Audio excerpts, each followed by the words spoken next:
Hello, everyone, and welcome once again to another episode of Nuggets of Wisdom. Today, I want to talk about responding and reacting. When in a conversation or a discussion, we sometimes tend to react instead of respond.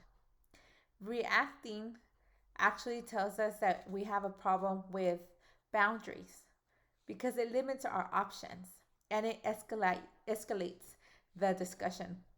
However, when we respond, we keep ourselves in control and we have options and choices that we can make. It leads to a healthy discussion. The Word of God says in Psalms 19:14, "May the words of my mouth and the meditation of my heart be pleasing to you, O Lord, my rock and my redeemer."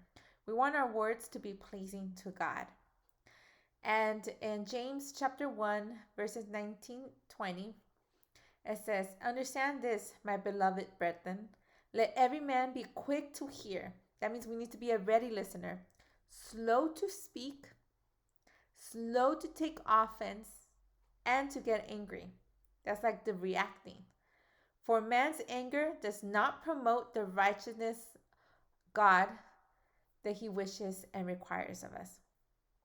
So we need to be very intentional for us not to react. And if we do react in certain discussions, really analyze what's the problem and what problem or what boundaries are we not setting up for ourselves.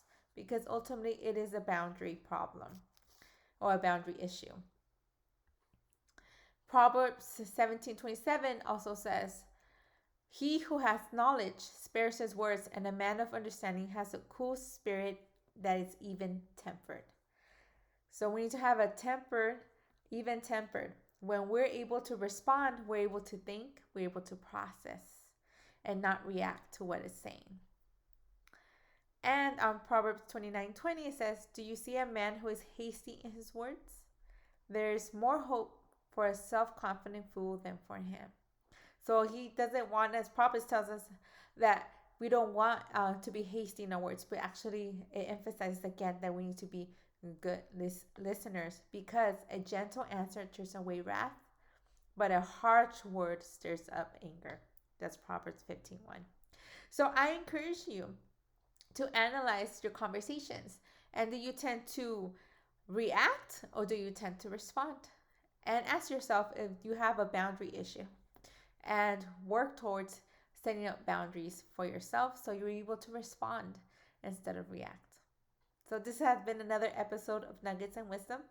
May it help you and help you in your conversations. So I will see you next time, and God bless.